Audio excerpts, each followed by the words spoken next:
Hello and welcome to the 35 Minutes of Heaven we call the D1Baseball Podcast. I am your host, Michael Patrick Rooney. Today's episode brought to us by our good friends at S2 Cognition and Pitch Logic. They have been with us all year. I want to say thanks to those two groups. Really appreciate the partnership and very excited to turn the page on 2024.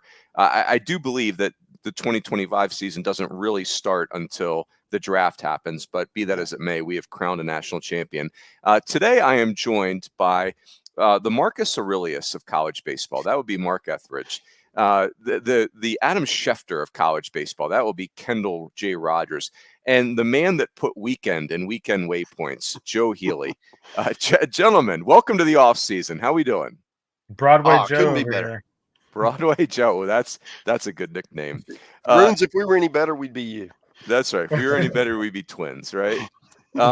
Joe, you have got we got a shot clock. We got a pitch clock on Joe Healy today. So this is an emergency pod. It's like a cousin to the turbo pod, even though it will have some turbo-ness to it.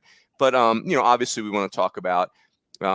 We've already kind of chatted about Jim Sofstingle going from A&M to Texas. Well, now A&M has hired their new head coach, who's Michael Earley, who actually was in Austin recently, taking a picture as the new hitting coach for Texas. But this makes sense. I mean, Michael Earley obviously was on the staff with A&M, and we'll talk about him in a second. But Joe, let me leave it open-ended for you. What are some quick takeaways on the Michael Earley hire for you? I mean, first off, that those photos of Michael Earley in the Texas uniform are like basically collector's items now because, just never came to be. It's like pictures of Billy Donovan as the Orlando Magic head coach or Coach K as the Lakers head coach back in the day. Well done. Mike Price at Alabama. Mike Price at Alabama. Exactly. Oh, wow. It's George rolling. O'Leary at Notre Dame. Yeah. Oh, gosh. That's a whole different genre of collector's items. By the way, real quick, speaking of that, I did see an A&M shirt in Omaha that said, "I survived the Mark Stoops era." I thought that was hilarious. Yeah. There you go. My big takeaway is the Michael Earley hire brings certainty in the short term and uncertainty in the long term. And the certainty in the short term is we know who he is. We know he's a very good hitting coach. We know he has relationships with these players. It maximizes A&M's ability to pull those guys back from the transfer portal, some of which has already started. And so you feel pretty good about, hey, our team in 25 is going to be pretty doggone good. And keeping Michael Earley in place allows us to kind of steady the ship and go into 25 feeling pretty good. But the flip side of it is that this is a big job for somebody who's never done this before. Like it is an incredibly big job and has never been bigger, right? Because now you have a level of expectation you've set as part of the previous staff. So we don't know what's going to happen in the long term, but at least for 2025, I'll take it as good news, but it gets a lot trickier after that. Yeah, as you said that, Joe, I always think about Rob Childress, who, we all have great respect for and thought did an awesome job at A&M. Mark Johnson established A&M baseball. Rob Childress, I think, took it to a next level, but there was legitimate frustration. People gave him the kind of snippy nickname Regional Rob. I mean, this is a guy that went to 14 straight regionals and went to 6 super regionals, and just for the fan base didn't go to enough Omahas. But I think about that, Joe. Like, this dude went to 14 straight regionals and 6 supers, and the fan base was frustrated. I get it. Like, I'm not. I probably sound like I'm judging that, but be that as it may, Marcus, you've been around this league for a long, long time. Give us your take on this. Well, I think first off, it just goes to show the impact that Michael Earley has had in his time at College Station. That so many people within that program around that vicinity just went to bat for him. And hey, Trev Alberts, you need to talk to this guy because there's so many out. I mean, if you think about it, you're talking about going out and talking to Tony Vitello or some of the other, top names in the sport, and you hire Michael Earley. And one of these things is not like the other. Remember the Sesame Street game? Well, he is not that, right? He's not the established, veteran, proven coach. And he got the opportunity because people went to bat for him, and then he seized it because apparently, from all indications, he blew Alberts away in that interview. And it just goes to show you get that opportunity, no matter who you are, where you are in your career, and you come in prepared and you can articulate your message. then you got a shot at this. I think the other part of this is, well, all right, that's great that he did this, but Texas A&M, to Joe's point, just hired a guy with no head coaching experience who honestly before this week, not many people knew about. And I don't think there was another Power 3 job that he would have even interviewed for as a head coach, right? And here he is getting the keys to this kingdom. I mean, that is an enormous responsibility for somebody who's going to be doing a lot of learning on the job. I mean, it's just one of those situations where when A&M shot high and whatever reason didn't materialize, what was plan B?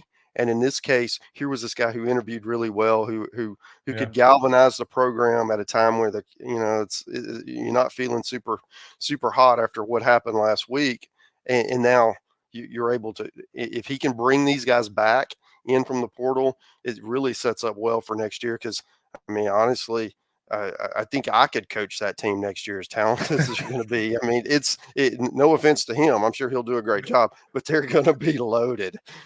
Yes. Go ahead, Kendall. You did some awesome reporting on all this. Yeah, go anywhere you want with this. No, I think both these guys hit the nail on the head. What's really interesting to me is two different points here. I think number one, I think Mark brought up a great point about the like which assistants on that team kind of made the biggest impact.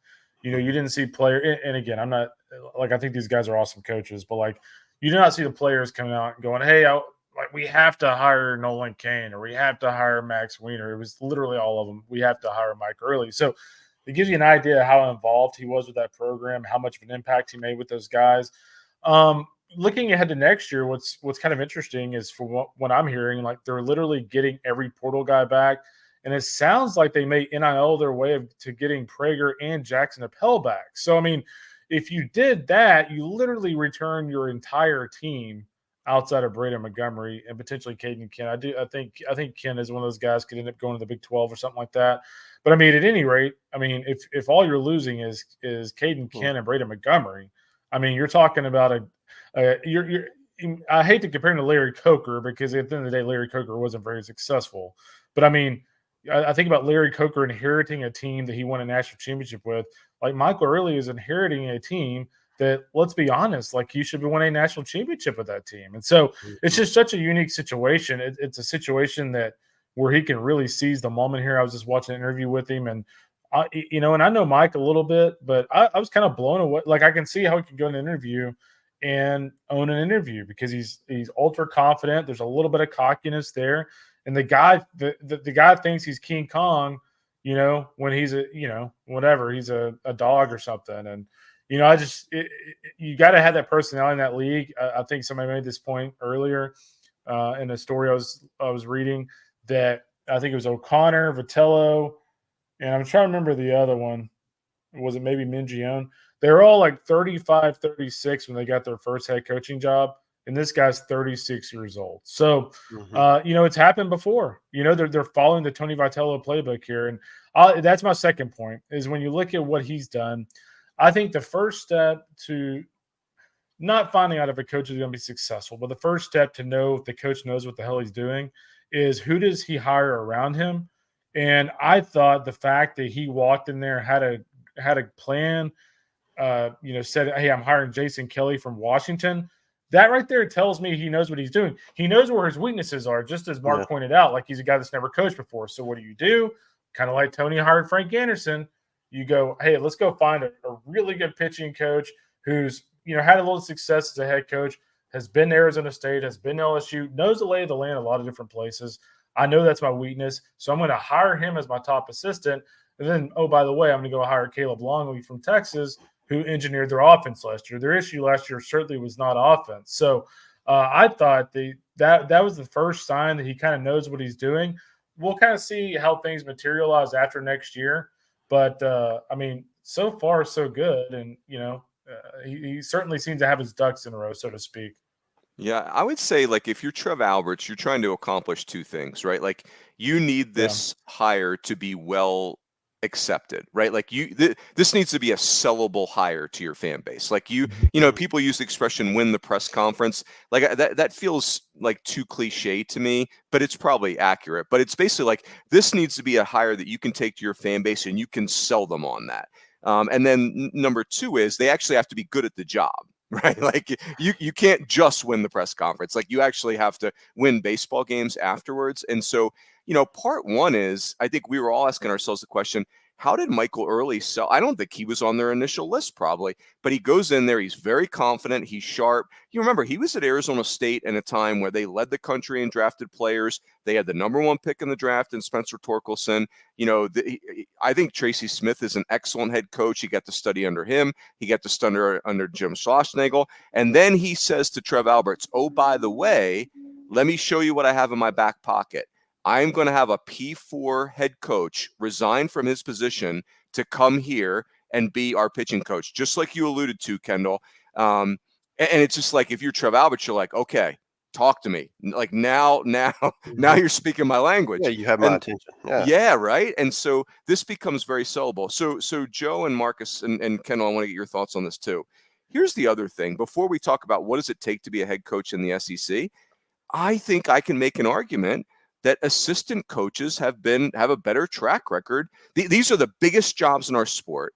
And this is so counterintuitive, but I think assistant coaches have a better track record than head coaches. And so here are the assistant coaches I laid out: Corbs, Minge, Sully, Butch Thompson, Wes Johnson. Here on the head coach side, I'd go Rob Vaughn, Dave Van Horn, Jay Johnson, and Chris Lemonis. I mean, that assistant coach list, Joe, you go first. That's an impressive piece of evidence, I think. Yeah, I think it matters what kind of assistant coaching experience you have. And I think a big common denominator there with so many of those guys is standing in the dugout next to an all-time great or someone that is in that realm of possibility, right? The Bakich, O'Sullivan, Korb stood next to Jack Leggett, right? Chris Lemonis stood next to Dan McDonnell when they were getting that thing fired up at Louisville. So like there's a lot of examples there. And so I think that piece matters. I also think SEC assistant coaching experience in this version of the conference matters because you kind of do understand the culture, what's required, the taxing, the elements of it that are taxing both on the field and, in recruiting and logistics and all that stuff. Whereas a very good head coach at pick your, whatever other league isn't going to have the visibility to that more than likely. So in that way, like, I do see a benefit to let's grab an assistant coach with a track record of success who stood next to a guy who's proven himself time and time again as a coach. And let's go with that guy over somebody who's going to have to learn the SEC on the fly. Doesn't mean those guys can't get it done, but I do think there is something to let's find somebody who understands what he's getting himself into. Yep. Hey, Mark, before you go, Joe, you're going to disappear on us. And for the listeners, Joe is not about to be abducted by aliens. He has to go do Team USA coverage. So when Joe disappears on us, you don't need to call the authorities. He's not. That's right. Yeah, please don't. I'm just interviewing Drew Burress. It's not that serious. Like, it'll be fine. Yes. Coming to a story near you. But yes, that is it for me. Enjoy, guys. Don't fight too much. Like, let's not get ugly. Okay, yeah, let's Aaron's not here, so he and I are not going to tangle today. That's a good point. The sparks will not fly. Enjoy, right, Joe. Yes. Marcus, what say you about that? The counterintuitiveness of like these are the toughest jobs in our sport, and yet assistant coaches have been sometimes the best case scenario. Yeah, I think especially now in this iteration of where the SEC is, and honestly, any of these top jobs, right, regardless of conference affiliation, if you want to be there and you want one of those jobs, you need to flourish in that environment. You need to demonstrate success so that you understand what's going on. Because when you talk to coaches who have not been at the upper echelon, they've been very successful, but then they move in. And they're suddenly in this gauntlet. There's assimilation time that has to require. The pace is faster. It's unrelenting. It's just always something, right? And if you don't have that basis to draw from. Hey, how did so and so handle this? Or maybe he handled this, in a different kind of situation before.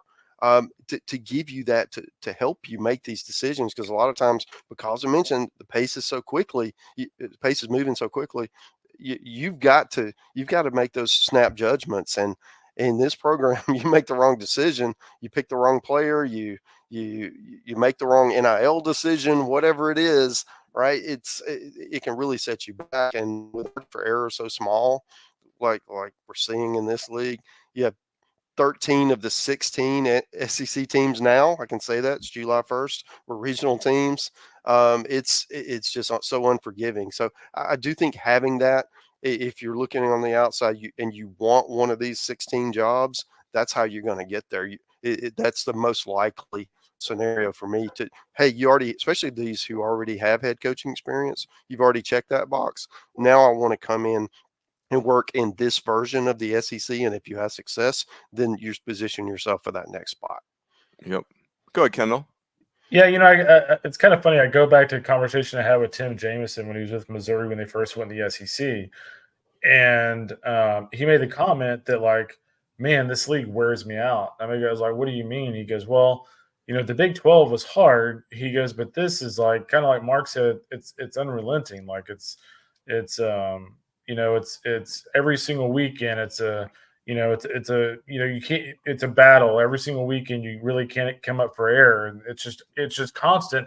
And whether it's on the field of play or in recruiting, I mean, you talk to people who go out on the recruiting trail, and it's like they see Sully, they see Tony, they see Jay at everything. So given those two factors, if you don't know what it's all about before you get into it, like Mark said, it's really hard to know how to handle it. Whereas if you have been an assistant in the SEC, it's like, oh, I know exactly who's going to be at every single 16U game in East Cobb. I know exactly what to expect every single weekend in this league. That stuff matters. And so, the track record does speak for itself. And I mean, there's been plenty of assistants out there in the SEC that were, I think about like Jay Gutro that we're still kind of waiting on to get that big job. But like a prime example of a guy who, would make a lot of sense for a hire because he's been through everything, the good and the bad. Yep.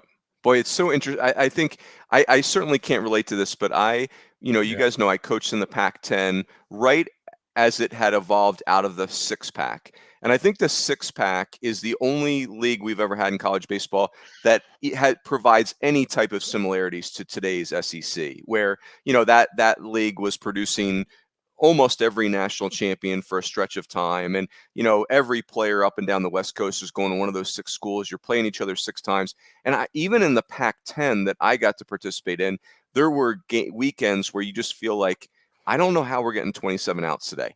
I literally think we could spend the rest of our lives just trying to get today's 27 outs. And I think the SEC is often that experience times 30, right? And so, I agree with what you guys are saying, that you're like, oh, go ahead, Kendall. No, I was going to say the other thing I was going to mention too. I was talking to a coach about this last night, and he was telling me that, like, in his opinion, like it matters how well you can relate to players. He's like today more than ever. It's not that they need to be coddled, but like players want to have a connection with their coach. And my best example would be the University of Tennessee. Go look at how hard those dudes play for Tony, and go look at when he's hopping in the stands. What are they doing? They're hopping in the stands with him. Like, he's one of them.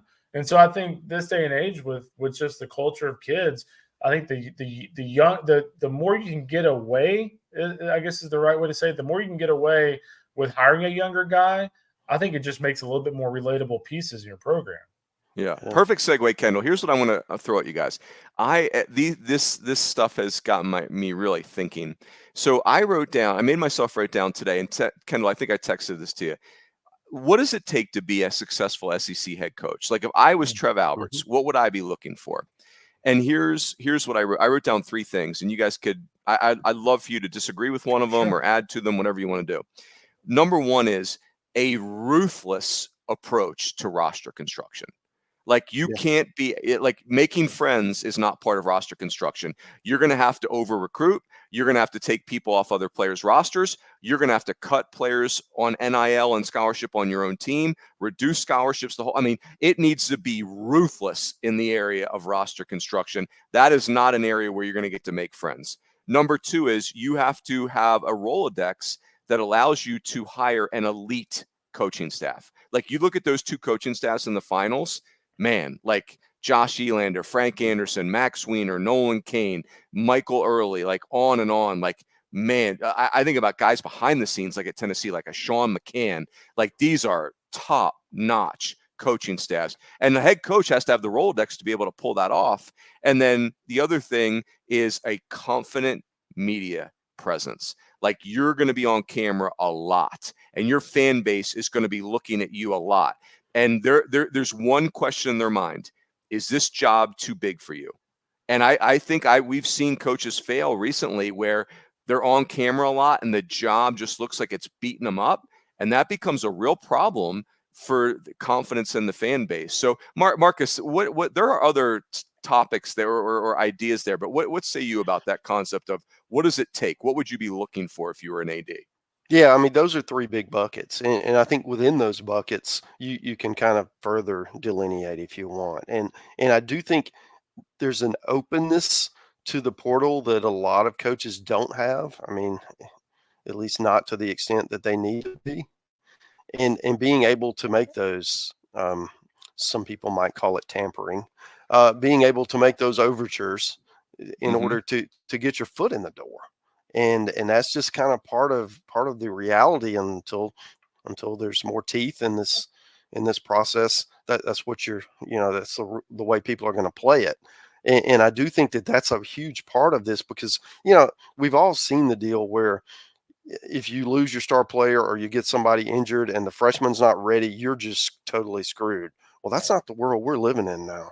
You just go out and you grab somebody else, right? And I think that being able to have that flexibility and adapt with these changes has got to be really important because it's changed so much in these last 3 years. And I mean, if you're asking me, it's going to change a whole lot more in these next 3. So someone who's been through that and has that lack of rigidity, we'll call it, who can understand, okay, well, this is the way we've always done it, but that doesn't mean that's the way we're always going to do it, and be able to evolve with it. And I think the other thing I would mention is just you mentioned the confidence with the media. I think that goes even, I would just say confident presence with your boosters, with your NIL group, with your administration, and being that relationship builder who can go out and be the guy that people want to be around. And you can't just coach baseball anymore. That's important, and that's still a big part of the job. But you could argue that this other stuff is at times equally important, because that's how all those other things are going to come into play for you so you can be successful. Love that. KR? Yeah, I kind of go back to roster construction just because if you look at the future of college baseball, I mean, we're more than likely in the next 2 years to be in a position to where we're going to have 30 full scholarships. If you have that, your ability and your ability to make mistakes, your ability to have margins for error is very small. So I think your ability to be able to build rosters, your evaluations that you made. If I was an SEC athletic director, I'd go, when I was trying to hire the recruiting coordinator at Tennessee or, Elander, I'd go back and look at the recruiting classes. So like, what's the balance of their classes? What's their hit rate with transfer portal classes? I mean, Kentucky and Georgia this year were both really good because guess what? They went out and evaluated brilliantly in the transfer portal. So those would be the two major things for me right now. The other thing would just be, just the ability to connect with the players. At this day and age, you have to be a CEO more than you have to be a coach. If you are not organized, and frankly, I'm not just going to throw the SEC in here. Like if you are in a major conference in college baseball and you're not organized, like you're not going to win at a high level. I fully believe that. Yep. It's interesting. I think as you guys were saying that, like fundraiser, I wrote down as you guys were mentioning, hey, if you want to compete at the highest level of the SEC, you're going to need a multi-million-dollar NIL budget. And those aren't just sitting around in supply closets, right? Like you got to go create that. I also think that I'd be curious what you guys think about this. Like I am agreeing that the portal is a must-have. But I also think the portal is rapidly changing, where we're getting very quickly to a point in time where Billy Amick, Braden Montgomery, Tommy White, that caliber player actually doesn't exist in the portal anymore because schools got caught by surprise a couple years ago. Now they're not getting caught by surprise. Correct. Like the schools are, if you already have that star player, like let's talk about Nolan Schubert for a second at Oklahoma State, right? Like Oklahoma State, they're not naive now to the fact that I'm just using them as an example. I'm not saying they were ever naive, but like a school like that's not naive now to the fact that Nolan Schubert's going to have overtures. So they're all over it. They're way ahead of it. Yeah. And they have, in some ways, the right of first refusal because they've got the player on their campus. So I think the next thing that's coming is NIL. And I think, Kendall, you've mentioned this as a way to combat the draft. You mentioned it with Appel and Prager, but like look at the star players like Christian Moore, Blake Burke. Those are high school signees. Braden Montgomery, high school signee. Grohovic turned down a bunch of money in the draft. Laviolette. And so I think coaches are going to have to find a way to blend both those things. To like the star players are not necessarily going to be in the portal anymore. I don't think. I think they're going to be in the high school classes. Can you get that kid through the draft? Yeah, what's really kind of happened is I think you bring up a great point about being surprised and not being so surprised now. I think what's happened is these mid-majors have adjusted. They said, hey, we might not be able to give this guy, $250,000, but we can at least give him a little love to the point where he doesn't want to go in the portal. And so I think schools have figured that out. And, one prime example is one of the top draft prospects in the country, Walker Yannick at Sam Houston. Like that guy last summer could have honestly probably gone to LSU, A&M, Arkansas, Tennessee. Probably could have gotten $300,000 or $400,000, and yet what did he do? He stayed in Huntsville, Texas, and played for Sam Houston in Conference USA. And they probably showed him at least a little bit of love, and he decided to stay put. So in a way, this portal season, especially after how chaotic the last couple have been, this portal season's actually kind of been a breath of fresh air. Like there's some players in there, but you're not seeing some of these mid-major superstars going in like you were before, at least at that frequency. Yeah, there's always going to be vulnerability when there's a coaching change, but other than those situations, I think the bulk of it, instead of the peer-to-peer like we saw the first few years, it's our peer conference to peer conference. We're going to see, the mid-major guy who just wants an opportunity to try his wares and improve himself or play in these great environments, right? That's going to be the model. And then you're going to see guys at the top level who just aren't getting playing time, and they're going to drop down. And that's the good part of the portal, right? Is providing opportunities for people, because so often it just seemed like, all these top teams are just accumulating everybody, and they're just taking whoever they want, regardless of where it comes from, even the teams that they're competing against head to head. And I don't think anybody really wants that. We want some sort of equity, right? So at least within the stratus. So I think that this year has, to your point, has been a more equal year, or a more balanced. What was it, Mark? You were saying an SEC school took a hitter from the A10 that hit like 250 last year? Yeah. I mean, that right there tells you that it's slim pickings. There's just not a lot out there. Yeah, it's interesting. So let me repeat the staffs as we wrap. So Texas will now be Jim Schlossnagle, Nolan Kane, Max Weiner, and then Troy Tulowitzki is going to come back on staff at Texas. That's really cool. Chris Burke and I did a podcast with Tulo on hitting about a year ago. That was so fun. Like, he's really passionate about hitting.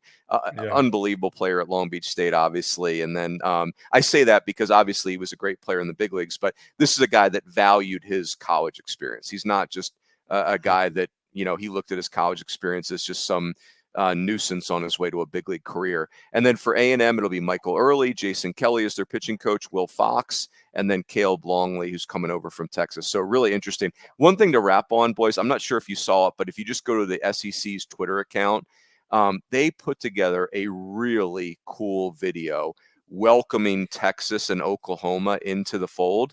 And it really was video of some of their great athletes in all these different sports. And even if you're the biggest SEC hater in the world, even if you have SEC fatigue that needs to be treated medically, you'll like this video. It's awesome. It's like some of the great athletes of our lifetime. You know what's funny? When I watched that, like one of my thoughts was, man, Big 12 and Big 10 and ACC, you should do the exact same thing. Like that video was so awesome, seeing all those different players. Marcus and KR, have you seen that yet? Not yet, but looks like how long is it? Looks like I've got it's my like 2.5 planned. minutes, something like that. Yeah, I have to watch it multiple times. It's so good. So, some of the stuff on Twitter right now with the like there's a scene, a dummy scene of what's it called, Step Brothers, of the SEC teams welcoming in Oklahoma, and you have to call me Dragon, you have to call me whatever, and then there's another, the SEC shorts handle. I saw that this morning. 5.5 minutes. That's the best 5.5 minutes of your life. That is really well done. Yeah, on a serious note, like it's going to be fascinating to see those two programs in the SEC. Oklahoma, I think that they risk falling into a little bit of a trap here if they don't make some upgrades facilities wise. It sounds like they're about to do that. They really need it. That ballpark is very outdated. For Texas, they go in with excitement with the new coaching staff, with the roster overall. I mean, one of the reasons why they parted ways with David Pierce is because roster construction. Like if you look at their pitching staff for next year, we'll see what they do in the portal in the next couple of weeks. But if you look at their pitching staff for next year, it's not very good on paper, to say the least. You're going into the season with like Max Grubbs, your Friday night guy in the SEC. So I would say this, I've said this on the Austin radio over the last week, but I think it's important for Oklahoma and especially Texas fans, because it's such a high bar, high expectation. But when you're in a league like the SEC, like this expectation that you finish top 3 or 4 in the league every single year, like you shouldn't even think about that. Like you need to be thinking Omaha, because there's been years in this league where the 6th place teams got in Omaha and played for a national championship. So I think it's going to be an adjustment, because the days of always finishing near the very top are probably over. And that doesn't mean you don't have a good team. You might actually have a great team, but in this current alignment, you might finish 7th in the league. Well, it's not just an adjustment for Texas and Oklahoma, although it is one, probably bigger, but for the rest of the SEC as well, because you got a 16-team league now, and you're going to be 11th or 12th in your league, and people are going to go, "Oh man, you had a terrible year," and then they're going to go and be a 2 seed in a regional, okay, and have a chance to because so much of the power has been consolidated. So it's going to be really fascinating to see how all of us and these talking head type people, how we view this, and can we accept, hey, you finish with a losing conference record, you suck. Well, no, that's not really the case, because of how good the league is. So it's just a total mindset change that we're all going to have to go through. Yeah, J.R. Teague's a new committee chairman, has a very difficult job next year. Trying to size up potentially 13 or 14 SEC teams. Yep. It's funny that you guys. So I'm going on a show tonight with some Oklahoma State fans, and they're struggling with having lost 3 straight home regionals, and it's like. So I'm going to try to be the voice of reason. We'll see how open to that people are. Probably not very, but it'll be fun regardless. But, one of the things that I'm going to remind them of is that in the last 3 years, twice you've had the number 2 team in the preseason show up in your regional, like not as your 1 seed, like because you were the 1 seed. And I'm sorry, no fan base wants to hear that. That's just bad luck. That's just bad luck. Like that's the number 2. Like in both cases, those teams made it to Omaha, and in both cases, those teams made it to the Final Four of Omaha. Like sometimes you're the bug, sometimes you're the windshield, or whatever that phrase is, right? Like that's just. But that's the nature of this league. To your guys' point, it's like, kill or be killed, I suppose. Yeah, then the Big Ten, we got Washington, Oregon, USC, UCLA joining in the spring. So a lot of moving parts in college baseball. Stanford and Cal in the ACC. Yeah, Arizona State, Arizona. Yeah, in the Big 12. Which, by the way, I still think that is out of all these moves, at least west of the Mississippi, other than Texas and OU, I think those are the 2 moves to me that make the most sense. I think Arizona State and Arizona. I think those 2 schools going to the Big 12 is a really good match from a baseball standpoint. Yep. Yeah, the Big 12, super fun.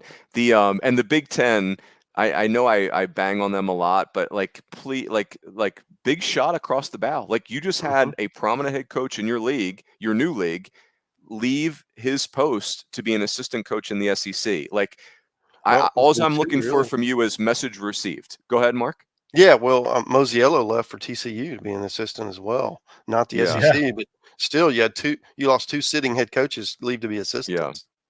I think the one with Mo is kind of more family related, but it's fair. Like, that is a data point. Whereas I think Jason Kelly's, again, I'm speculating. I'm going to be very clear on this. I interpret Mo's move as family related because his family was still in Texas. I interpret JK's move as like career related. Like, yeah. hey, I view this as better for my career to, and so, if I'm the baseball commissioner of the Big Ten, which there is no such thing, like I would be alarmed. I should be alarmed. I hope I'm alarmed. Yeah. Maybe that could be your new job, baseball commissioner of the Big Ten. Yeah, Add that to your I'll be daily the duties. it's an internet position. I just Yeah. made it up and I'm going to do it. If elected, will you serve? That's right. It's like being on your HOA board. I am there you the go. self-elected Big Ten baseball commissioner. I'm excited to get to work. Let's go. Very good. Boys, this was fun. Very fun. was. Gosh, yeah. What's the best part about this? And then we'll wrap. How mainstream this topic has been. Like, I mean, people that don't follow college baseball for nothing are all over this thing. Like, Jim Schlossnagle got super famous overnight. So gotta love it. I mean, it was all about the press conference, right? He gave a master class in what not to do. And, Oh, the one before. Right. It'll be one of those things that they will show to coaches someday. Like, agents will show to coaches on here's how you don't handle this. Yeah. I will say, in Schloss's defense, I love that he apologized the next day in his Texas press conference, because I think now I'm going to be really pejorative. I think a football coach would do what Schloss did the night before, and then, because I feel like football coaches yell at reporters all the time. Maybe that's just me being sensitive, but they would definitely not apologize the next day. But I don't know. Sorry, football coaches, if I'm unfairly painting you guys. Nick Saban, he's very angry. Yeah, Nick Saban, he'll yell at anybody anytime, right? He might yell at the 3 of us. That's right. That's right. He's too busy on his boat, though. So, all right, boys, good job. Well done. This was fun. Boy, what a great off season. What a start here. That's it. Everybody have a great week, and we'll talk to you next time on the D1 Baseball Podcast.